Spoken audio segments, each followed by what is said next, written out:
નવસારીમાં low level bridge પાણીમાં ગરકાવ થયો છે। સપાકુરેલ ગામને જોડતો બ્રિજ ફરી વળ્યો છે। ફરી તેના પર પાણી ફરી વળ્યું છે। પૂર્ણા નદીમાં નવા નીર આવતા બ્રિજ પાણીમાં ગરકાવ। 5 ગામના સ્થાનિકોને પહોંચી છે સીધી અસર। સ્થાનિકો 10 કિલોમીટર ફરીને જવા મજબૂર છે।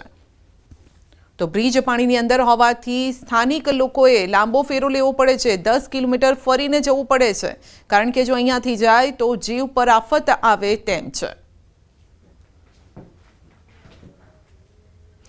નવસારી જિલ્લામાં જામ્યો છે વરસાદી માહોલ। કાવેરી અને અંબિકા નદીમાં આવ્યા છે નવા નીર। ડાંગ આહવામાં વરસાદથી નદીમાં નવા નીર આવ્યા છે। અંબિકા કાવેરી નદીના જળસ્તરમાં પણ વધારો થયો છે। વલસાડમાં ભારે વરસાદ। ગુંડલાવ પોલીસ ચોકી સામે મહાકાય વૃક્ષ ધરાશાયી થયું। મોટું ઝાડ પડતા નીચે 10 થી વધુ વાહનો દબાઈ ગયા। વાહનો નીચે દબાતા નુકસાન થયું છે અને કોઈ ઈજા કે જાનહાનિ નથી થઈ, પરંતુ વાહનોને જરૂર નુકસાન થયું છે। તો વરસાદ આવ્યો છે, મુશ્કેલી લાવ્યો છે।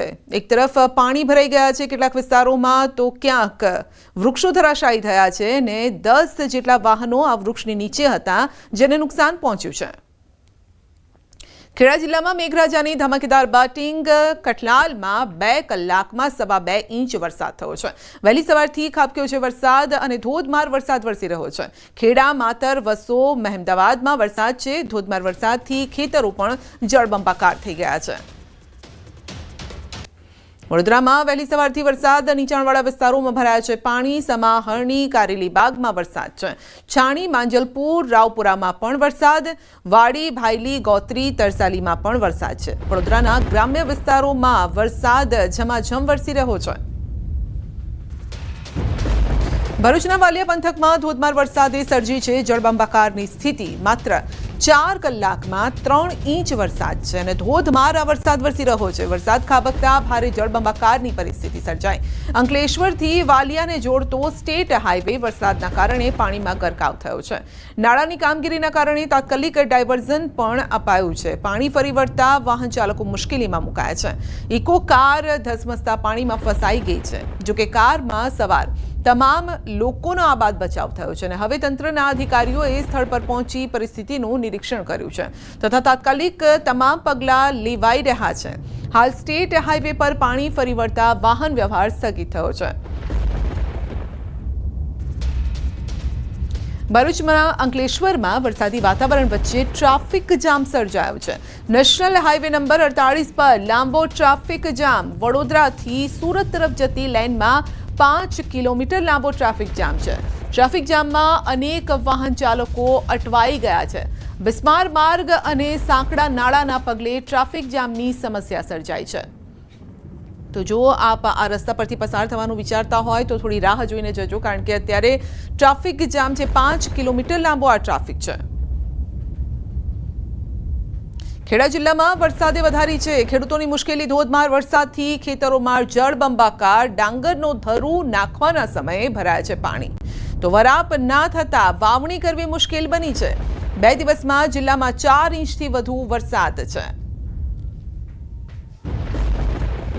ખેડા જિલ્લામાં છેલ્લા 2 દિવસથી મેઘરાજા ધોધમાર વરસી રહ્યા છે, જાણે ખેતરો છે તે પણ જળબંબાકાર થઈ ગયા તેવા દ્રશ્યો સામે આવ્યા છે। મારી પાછળ તમે જે પ્રકારે અત્યારે જોઈ રહ્યા છો તે પ્રકારે વરસાદ જે પ્રકારે પડ્યો છે, અંદાજિત 4 ઇંચથી વધુ વરસાદ પડતા જે ખેતરો છે તે સંપૂર્ણ પાણીના બેટમાં ફેરવાઈ ગયા છે। મહત્વની વાત કરવામાં આવે તો અત્યારે જે સમય છે તે ખેડૂતોને ડાંગરના ધરું નાખવાનો સમય હોય છે, પરંતુ વરસાદ એટલો બધો વરસી રહ્યો છે જેના કારણે આ પાણી ભરાઈ જવાના કારણે ખેડૂતો પણ ક્યાંક ને ક્યાંક ચિંતામાં મુકાયા છે। મહત્વની વાત કરવામાં આવે તો આજે પણ વહેલી સવારે ખેડા જિલ્લાના કઠલાલ સહિતના તાલુકામાં 2 ઇંચથી વધુ વરસાદ જોવા મળ્યો હતો। ત્યારે અત્યારે ખેડૂતો પણ ચિંતિત જોવા મળી રહ્યા છે, કારણ કે આ ખેતરોમાં જે પાણી ભરાઈ જવાના કારણે તેમને પોતાની જે ખેતીની અંદર જે વાવણી કરવાની હોય છે તે વાવણી પણ ન કરી શકે તેવી સ્થિતિ અત્યારે જોવા મળી રહી છે। જો કે ડાંગરનું ધરું પણ અત્યારે 70% જેટલા ખેડૂતોને નાખવાનું બાકી હોય, પરંતુ આ વરસાદના કારણે તેઓને વિલંબ થતો હોય, કારણ કે વરસાદ વધુ પડવાના કારણે તેઓ ધરું પણ નાખી ન શકતા ખેડૂતો હવે ચિંતિત જોવા મળી રહ્યા છે। ઉમંગ પટેલ, ન્યૂઝ 18 ગુજરાતી, ખેડા।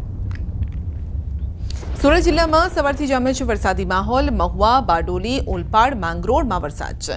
ઉમરપાડા, માંડવી, કામરેજમાં પણ વરસાદ છે અને ભારે વરસાદથી મહુવાની અંબિકા નદી 2 કાંઠે વહેતી થઈ છે। રોડ રસ્તા પાણીની અંદર ગરકાવ થઈ ગયા છે।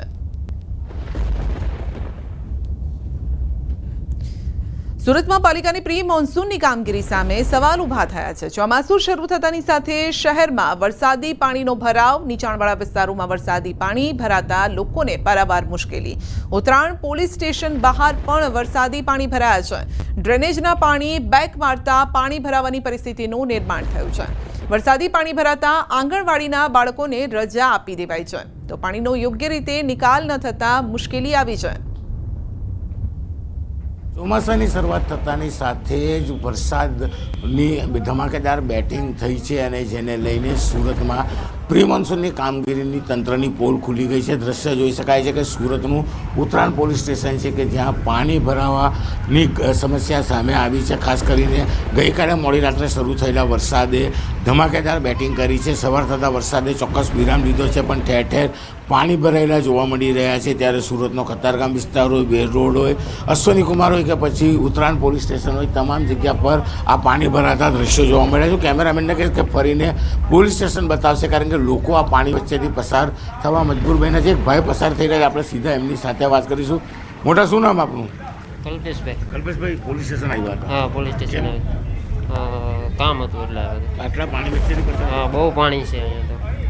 બિલકુલ જોઈ શકાય છે કે પાણી વચ્ચેથી લોકો પસાર થાય છે. એક બાજુ પોલીસ સ્ટેશન છે, તો બીજી બાજુ આંગણવાડી અને વાંચનાલય છે, તો ત્રીજી બાજુ સિટી તલાટી ઓફિસ છે. આ તમામ વસ્તુ પાણી વચ્ચે ઘેરાઈ ગઈ છે. એટલે કે તંત્રએ કયા પ્રકારની કામગીરી કરી છે તે ચોક્કસપણે અહીંયા દેખાય છે. ત્યારે બીજી બાજુ કહી શકાય કે લોકો આ પાણી વચ્ચેથી નાના નાના બાળકો લઈ પસાર થઈ રહ્યા છે અને પાણી ભરાવાની ઘટનાને લઈને મહાનગરપાલિકાની ટીમ પહોંચી છે પાણીનો નિકાલ કરવા માટે. એટલે કે પ્રી મોન્સૂનની કામગીરી માત્ર કાગળ પર કરી હોય તેવું અહીંયા દેખાઈ રહ્યું છે. દર વર્ષે પહેલાં જ ચોમાસાએ મહાનગરપાલિકાની પ્રી મોન્સૂનની કામગીરીમાં જે થતી હોય છે તે સામે આવતી હોય છે. એટલે કે મહાનગરપાલિકા પ્રી મોન્સૂનની કામગીરી કાગળ પર કરતી હોય તેવું સ્પષ્ટપણે દેખાઈ રહ્યું છે. અને પહેલાં જ વરસાદે જે પ્રકારે પાણી ભરાય છે, જેને લઈને લોકો સાથે વાહન વ્યવહાર ચલાવતા લોકો પણ હેરાન અને પરેશાન થઈ રહ્યા છે. કેમેરામેન જીગર ગુગલ સાથે કીર્તેશ પટેલ.